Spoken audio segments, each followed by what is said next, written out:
जो पुरुष अनन्य चेतसा होता है, अनन्य चेतसा कोई साधन सामग्री से नहीं बनता है, कोई मेहनत मजदूरी से नहीं होता है। ये तो तुम्हारा और ईश्वर का आपस में शाश्वत संबंध है। उस शाश्वत संबंध की केवल स्मृति करनी है। जैसे मैंने पंखा को देखा, ट्यूबलाइट को देखा, लट्टू को देखा, मोटर मशीन मोटर को देखा, इलेक्ट्रिकल मोटर को देखा, तो मोटर अपने ढंग के राउंड लगाती है, ट्यूबलाइट अपने ढंग का प्रकाश देती है, पंखे अपने ढंग का हवा फेंकते हैं, लट्टू अपने ढंग का प्रकाश देता है और माइक अपने ढंग का आवाज देती है। लेकिन मेरे को पता है कि ये सब भिन्न भिन्न साधनों में एक की एक लाइट बिजली ही काम कर रही है। बिजली की स्मृति आते मुझे बिजली को रटना नहीं है, बिजली बिजली कहना नहीं है, लेकिन ये साधन भिन्न भिन्न है, उसमें सत्ता जिसकी है उसकी अगर मेरे को ठीक से समझ है तो मैं कुछ भी देखूंगा बाहर का इलेक्ट्रिकल साधन तो मेरी स्मृति उस पर जाएगी। जैसे हम गोविंद को, गोपाल को, रमेश को या राणा भाई या काना भाई को याद करते हैं, ऐसा याद करने की जरूरत नहीं पड़ेगी। इलेक्ट्रिकल साधन देखकर इलेक्ट्रिक की सहज में स्मृति और उसकी सत्ता का ख्याल आ जाता है। ऐसे ही संसार की सारी क्रियाकलाप देखकर संसार का जो आधारभूत है उस परमात्मा की जिसको स्मृति आ जाती है उसके लिए परमात्मा सुलभ होते हैं। तस्याहम सुलभम पार्थ।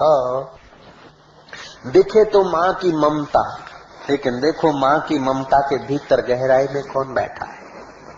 देखे तो पिता का अनुशासन, लेकिन अनुशासन भी करुणा में आकर करता है।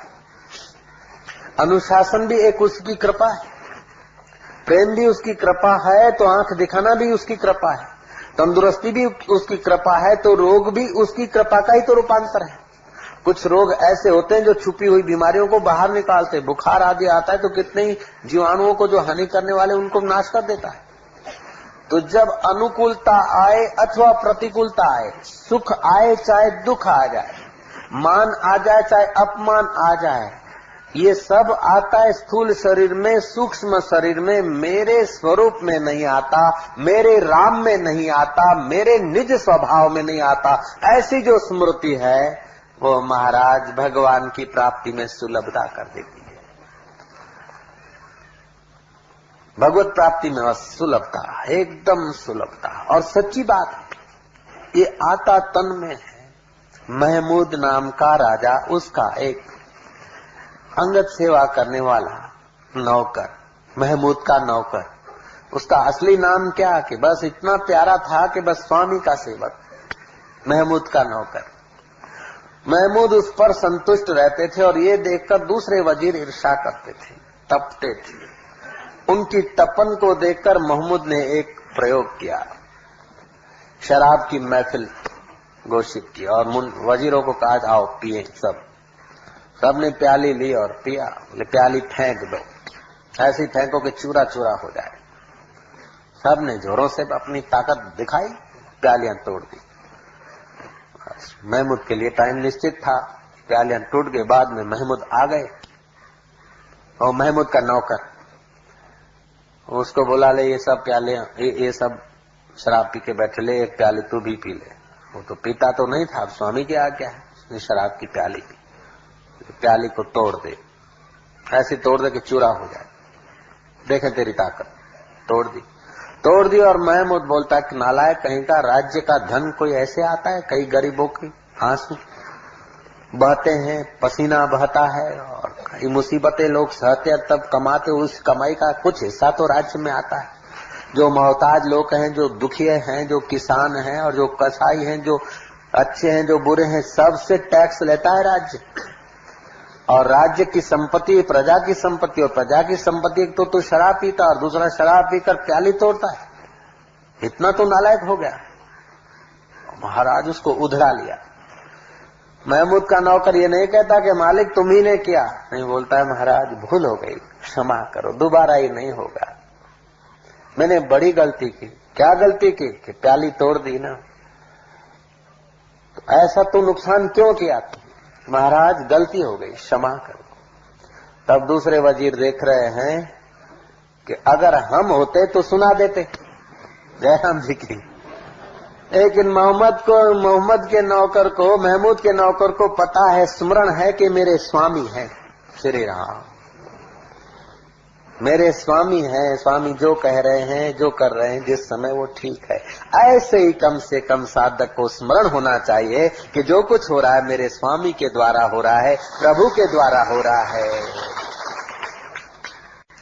बीरबल दरबार में पहुंचे हैं, पहली मुलाकात, बीरबल की अद्भुत प्रसन्नता और मीठी बातों से अकबर खुश हो गए। बोले जो चाहिए इनाम मांग ले, तेरी नियुक्ति तो करूंगा लेकिन अभी इनाम मांग ले। महाराज बस इनाम आप देना चाहते हैं तो बस आप मेरे पर संतुष्ट रहिए। बोले संतुष्ट तो हूं, कुछ मांग ले, कुछ मांग ले, बस आपकी प्रसन्नता मेरे लिए सर्वस्व है। नहीं नहीं बीरबल कुछ मांग ले। बीरबल कहता है कि हजूर अगर आप देना ही चाहते हो ना तो आप हर रोज जब राज दरबार में आए, तख्त पे बैठे, उसके पहले मेरे तरफ निहार लिया करना और पूछना कैसा हाल चाल है, इतना पूछ लेना। बोले इससे तेरे को क्या फायदा, तू कुछ मांग ले, क्या हाल चाल है ये पूछूंगा, इससे क्या चलेगा, कुछ मांग ले, सोना मोहर ये। बोले नहीं महाराज, बस आपने मेरा हाल चाल पूछ लिया खाली, और मैं हालचाल पूछोगे तो कोई बुरा हाल बताऊंगा नहीं, मैं आनंद में हूं, आपकी कृपा है, वही कहूंगा, कुछ नहीं मांगूंगा। अकबर तो वचनबद्ध हो गए, आते सिंहासन पर और बीरबल के तरफ नहीं आते। क्यों, खैरियत तो है बीरबल? हाँ जहां पर आपकी कृपा है। लोगों ने देखा कि राजा साहब बीरबल को बहुत स्नेह करते, भरी सभा में तख्त पे बैठने के पहले ही उसका हाल चाल पूछते। सभा में लोगों के बीच इतना पूछते हैं तो प्राइवेट में कितनी बातें करते होंगे। अगर कोई सौदा पक्का करना या अकबर राजा से कोई काम करवाना या कोई बात पहुंचानी हो तो बीरबल को राजी करना चाहिए। महाराज सौदागर पहले सलामी बीरबल के घर, दुकानदार पहले माल बीरबल के घर बेच दिया, महाराज ऑफिसर लोग पहले बीरबल की जय हजूरी करके आ जाए। थोड़े ही दिन में बीरबल का झोंपड़ा महल में बदल गया। अकबर पूछता है कि बीरबल क्या हाल है? महाराज जिस पर आपकी हर रोज निगाह पड़ती है वो तो माला माल है, और क्या हाल है? जिसकी मालिक पर रोज निगाह पड़ती है वो तो माला माल है, और क्या हाल है महाराज? बोले कैसे? बोले बस महाराज हृदय प्रसन्न है, और आपकी जिस पर निगाह होती है उसकी सब उस पर निगाह रखते हैं महाराज, बस खुशहाल। कुछ चाहिए तो मांग लो। बोले बस महाराज ये तुम्हारी मीठी नजर ही बनी रहे, बाकी सब हो जाता, बाकी सब आ जाता है अपने आप।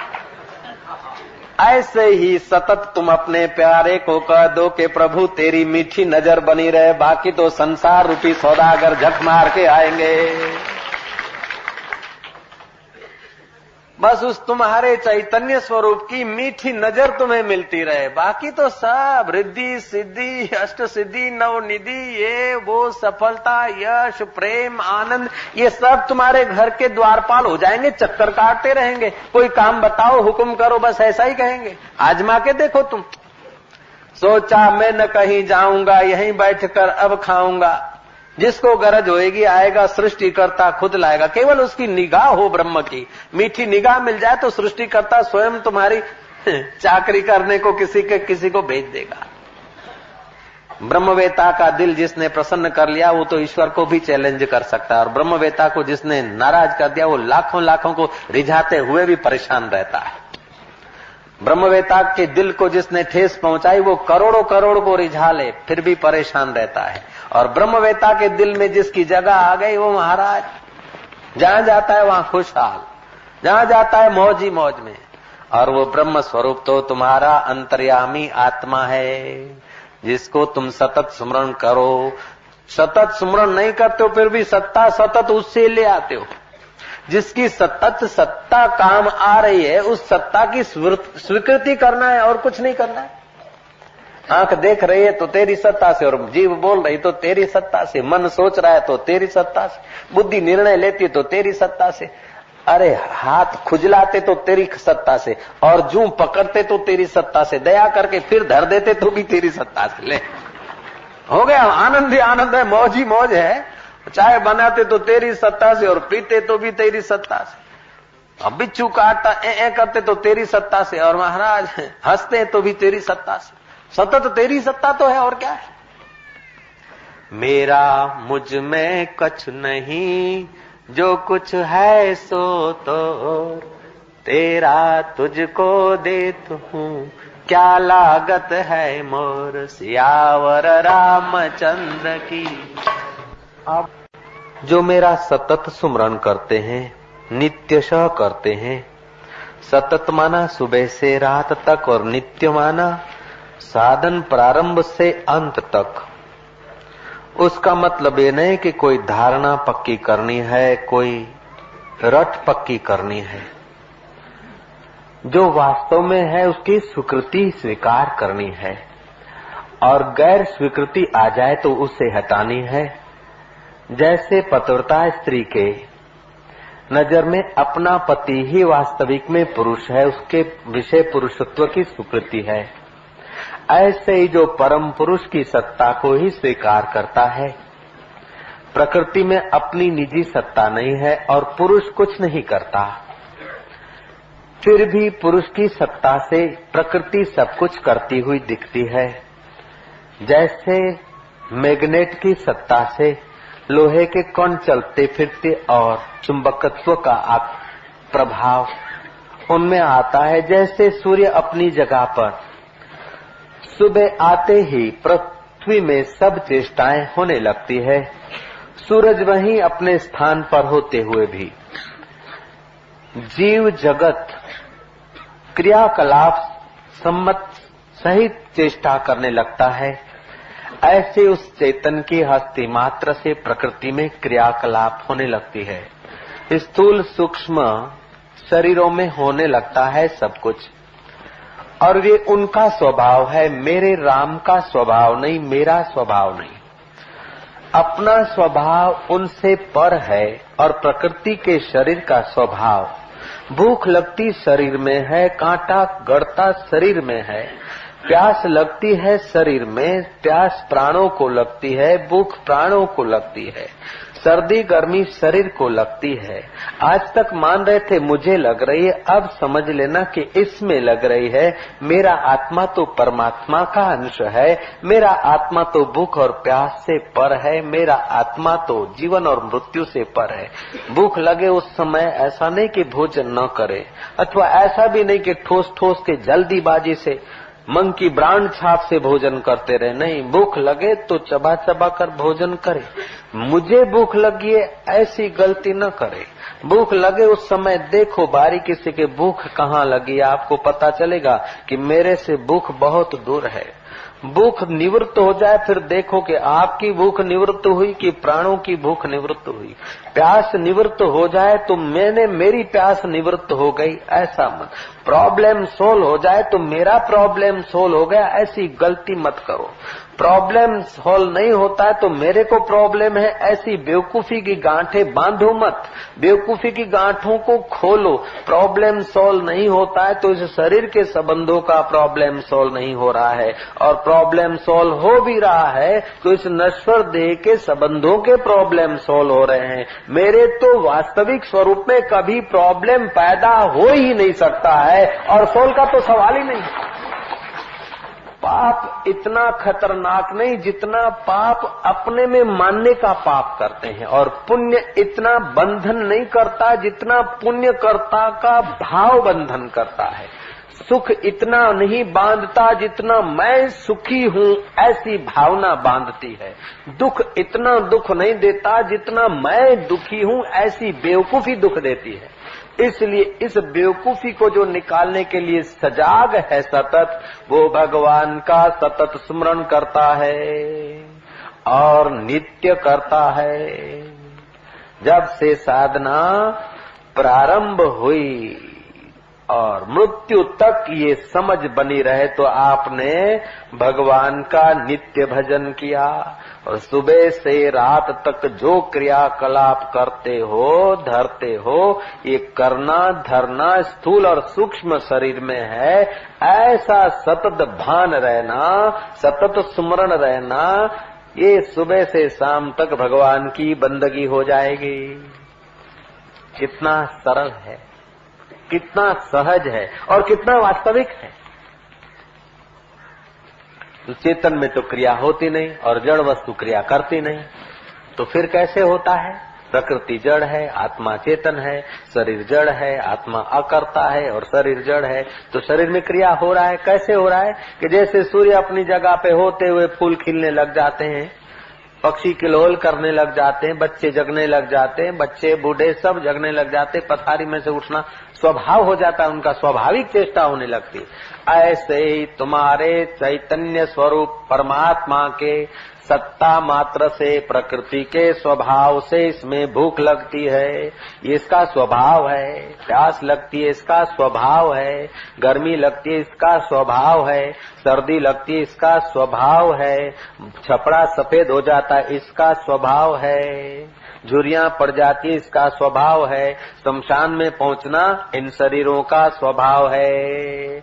मैं मर जाऊंगा, डर तब तक नहीं जाएगा जब तक मैं की सतत स्मृति नहीं हुई। निर्धनता का भय सताता है, बेइज्जती का भय सताता है और इज्जत का अहंकार भी बांध देता है।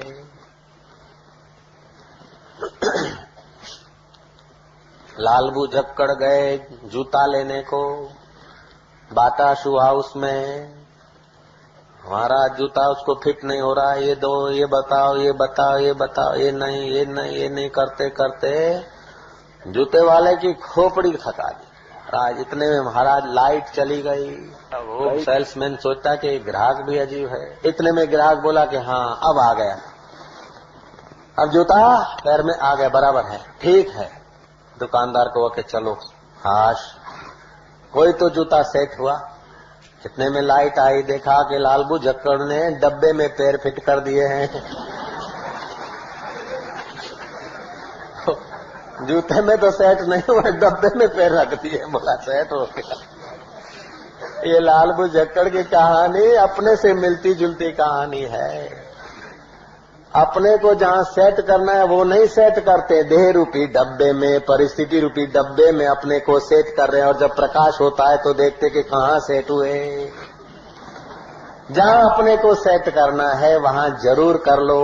क्या पता, शरीर का भरोसा नहीं, श्रद्धा का भरोसा नहीं, मनीराम का भरोसा नहीं, बुद्धि बाई का भरोसा नहीं, रिश्ते नातों की खोपड़ियों का भरोसा नहीं। कब कौन सा रिश्ता नाता क्या खोपड़ी में भर दे जवाबदारी। ब्रह्मवेता कहते हैं कि चेतन तुम ब्रह्म हो, अमर आत्मा हो। और नात जात वाले बोलते हैं तुम अमुक जाति के हो, सांप्रदायिक लोग बोलते हैं तुम अमुक जाति के हो, और मजहबवादी बोलते हैं अमुक मजहब के हो। और महाराज पुराणवादी, स्वर्ग नरकवादी, बिस्त और दोजकवादी बोलते तुम जीव हो, इंसान हो, पुण्य पाप के कर्ता हो, सुख दुख के भोगता हो, स्वर्ग नरक में जाने वाले हो। और संसारी बोलते तुम हमारे बाप हो, तुम्हारी संपत्ति में मेरा अधिकार है, तुम हमारे बेटे हो, सेवा लेना मेरा अधिकार है, तुम हमारी पत्नी हो, हमारा तुम पर अधिकार है, तुम हमारे पते हो, तुम्हारी संपत्ति पे कमाई पर मेरा अधिकार है, तुम मेरे नौकर हो, मेरी आज्ञा मानना तुम्हारा अधिकार है, हमारा अधिकार है, तुमसे काम लेना, तुम हमारे सेठ हो, मैंने रोकड़ी लेना हमारा अधिकार है। संसारी तुम्हें संसार की जाल में बांधते, तुम सेठ हो, नौकर हो, ये हो, वो हो, हमारा अधिकार है तुम पर। ये संसार की दृष्टि है और मजहब वालों की दृष्टि जात पात की है और भगवान की दृष्टि अत्यंत पवित्र है। ममई वांशो जीवलोके जीवभूत सनातन। भगवान और ब्रह्मवेता बोलते तुम अजर अमर आत्मा हो, अपने आप में जग जाओ, बेड़ा पार हो जाएगा। अब बताओ भगवान की दृष्टि लेकर आप सुखी होंगे कि मजहबवादियों की दृष्टि लेकर बंधना चाहते हो, कि संसार की दृष्टि लेकर संसार के पाश में बंधना चाहते हो, कि स्वर्ग और नरक की लालच से बिस्त और दोजक की गुलामी करना चाहते हो? मर्जी तुम्हारी। मैंने 5 रुपया देकर फिल्म देखी, 5 रुपया दान कर दिया, फिल्म वाले को दान नहीं किया, उसके बदले में फिल्म देखी। ऐसे मैंने इतना पुण्य किया और उसके बदले में बिस्त मिलेगा, हुरे मिलेगी और शराब के चश्मे मिलेंगे।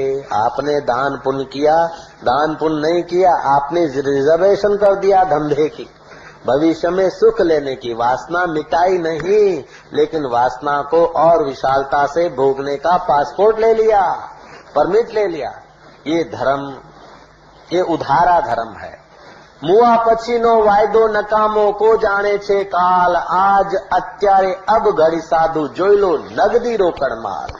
तुम्हारे अपने चैतन्य स्वरूप का स्मरण करो, उसको स्वीकार करो। इस देह के खुराक को अपना खुराक मत मानो, देह की प्यास को अपनी प्यास मत मानो, देह की गरीबी को अपनी गरीबी मत मानो और देह की अमीरी को अपनी अमीरी मत मानो।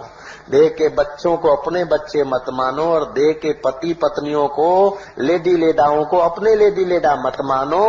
ये तो देह के साथ सारे संबंध है। जरा मृत्यु का झटका आया, सब अपने अपने रास्ते पर जाएंगे। प्राणी को अकेला शमशान में जल मरना होगा बेचारे को। शमशान की आग इस देह को भस्मीभूत कर दे, उसके पहले ज्ञान की आग से इस देह के अहम को हटाकर आत्म अहम को जगा ले। वो भगवान का सतत प्यारा भक्त है। ऐसों के लिए भगवान बोलते तस्याहम सुलभम पार्थ। उन लोगों के लिए मैं आत्म रूप से सुलभ हूँ, सदा हूँ, नित्य युक्त योगिना। ऐसे योगी लोग नित्य युक्त रहते हैं मेरे स्वरूप से। नारायण नारायण नारायण नारायण। कितनी बार दुख की घड़ियां आई थी, ये अनुभव है। ऐसा कोई नहीं जिसको दुख नहीं मिला हो। और कई बार सुख की घटना घटी थी, ये भी सबका अनुभव है। सब इसको मानते हैं, जानते हैं, ठीक है। कई बार जिंदगी में दुख आए थे, चाहे कोई भी हो, चाहे छोटा हो, बड़ा हो, पठित हो, अनपठित हो, किसी जाति का हो, किसी धर्म का हो, जीवन में कई बार दुख आए थे। ऐसा कौन है कि जिसके जीवन में कोई दुख नहीं आया? तो आप मानते हैं कि जीवन में दुख आता है, आप मानते जीवन में सुख आता है, और आप जानते हैं कि ये टिकता नहीं है। जयराम जी बोलो, ये टिकने वाली चीजें नहीं है। सुख आके चला गया, दुख आके चला गया, मान आकर चला गया, अपमान आकर चला गया, आप जानते हैं। तो आप जो मानते हैं, जो जानते हैं, उसमें असमंजस पड़ते हैं, तब दुख बढ़ जाता है और ममता बढ़ जाती है। तो सुख में राग हो जाता है और दुख में द्वेष हो जाता है। अगर आप अपने जाने हुए, माने हुए का ठीक आदर करें तो आपकी उन्नति हो जाएगी। हमारी बात मत मानो, दूसरे किसी की बात मत मानो। जो तुम मानते हो उसी को तो मानो, कम से कम जो तुम्हारा अनुभव है उसको तो मानो। तो ये दुख आते हैं, सुख आते हैं, परेशानी के दिन भी आते हैं और हास्य विलास के दिन भी आते हैं।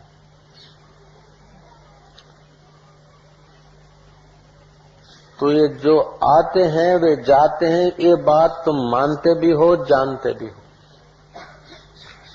जो अपने दुख का कारण और किसी को मानता है वो पराधीन रहेगा।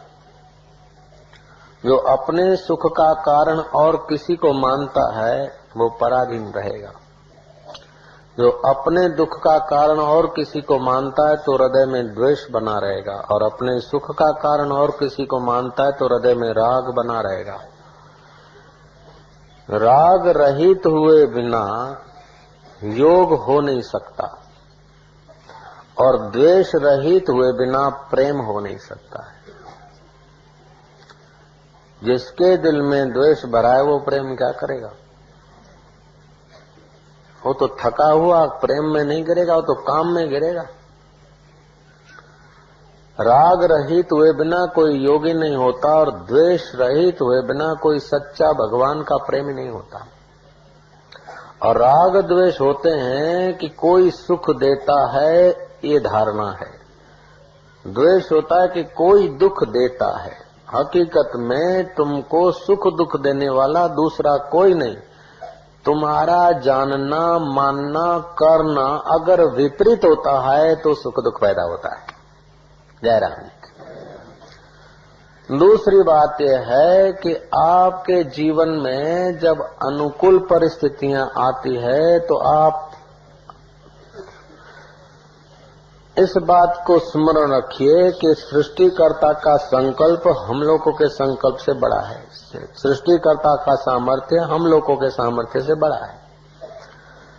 तो जन्म लेना तुम्हारे हाथ की बात नहीं है, श्वास चालू रखना तुम्हारे हाथ की बात नहीं है, काले बालों को सफेद होने से थाम लेना तुम्हारे हाथ की बात नहीं है,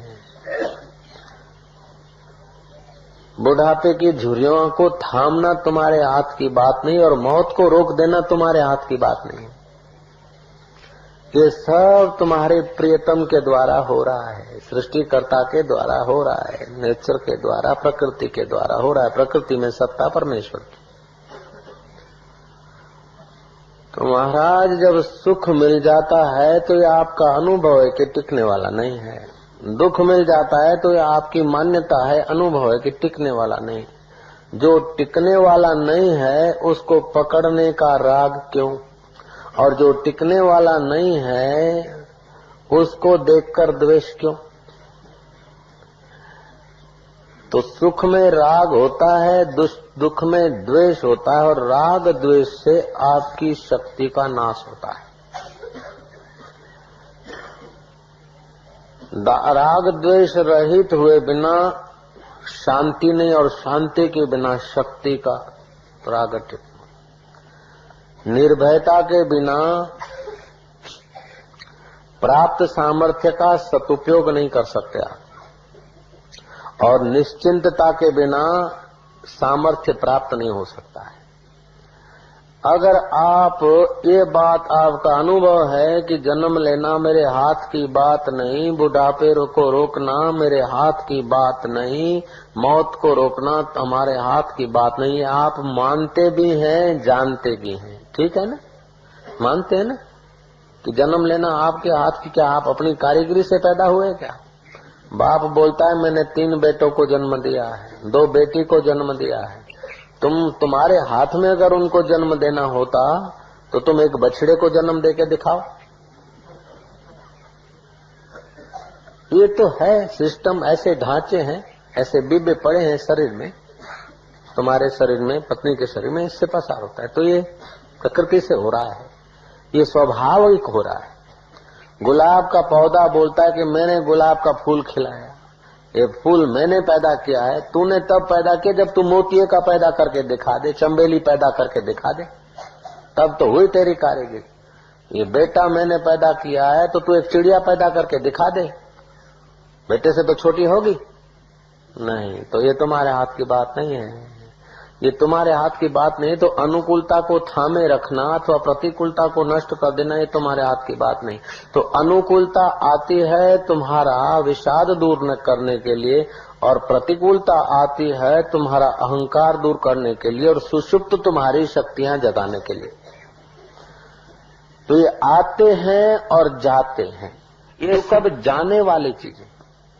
तो ये जब जीवन में आए तो आप याद रखो कि ये जाने आने वाली चीजें हैं, और दाता ने भेजी है कि जाने आने वाली चीजों में कहीं राग न हो जाए। आप बहुत सुखी होंगे न तो दाता आपको ठहरने नहीं देगा उस सुख में। कोई न कोई विघ्न, कोई न कोई विरोधी, कोई न कोई कुछ न कुछ प्रॉब्लम आके धड़ाक दुम दस्तक करेगा। और बहुत दुखी होंगे तब भी दाता आपको अत्यंत दुखी नहीं रहने देगा, कोई न कोई सहायक, कोई न कोई आपके आंसू पहुंचने वाला आ जाएगा। जब आप बहुत दुखी होते हैं, विवल होते हैं, तो कोई न कोई एक अजीब लीला होती है उस लीलाधर की, कोई न कोई सहारा, कोई न कोई प्रकाश की किरण आपको दे देता है। और बहुत दुखी होते हैं तब भी कोई आपको दे देता है, और बहुत सुखी होते हैं तब भी कोई प्रॉब्लम आ जाता है। तो ये आपका, आप जानते भी हैं, मानते भी हैं, तो इसका आप आदर करिए। आदर करने से क्या होगा कि इन चीजों के होने पर, आने पर, जाने पर आपके अंदर निश्चिंतता बनी रहेगी। आनु नाम संसार, कागड़ो तो कालो, जो जो जो जो कौवा, कौवा देखो, ओ कौवा काला है, अरे इसमें क्या आश्चर्य, कौवा काला होता है यार, इसमें क्या आश्चर्य। ऐसे ही संसार में इसने ये कर दिया, इसने ये कर दिया, ऐसा हो गया, अरे तो संसार है के, संसार है। तो संसार जो सरकता जा रहा है उसको सत्य न मानो, ये सरकने वाली चीज है, और इसको अपना न मानो, ये तो बीतने वाली माया की लीला है। तो जो मानते हैं, जानते हैं, उसका जब आदर करते हैं तो जीवन में निश्चिंतता आती। निश्चिंतता से सामर्थ्य पैदा होता है, और निर्भयता से सामर्थ्य का सदुपयोग होता है। अगर कोई आया तब भी फरियाद, कोई गया तभी फरियाद, कोई सुख आया तो भय, और दुख आया तो भी सुख चला जाने का भय, और दुख आया तो दुखी हो जाने का भय, तो प्राप्त सामर्थ्य सुषुप्ति रहेगा, विकसित नहीं होगा, और प्राप्त सामर्थ्य का सदुपयोग नहीं होगा, दुरुपयोग हो जाएगा। रामलीला के रावण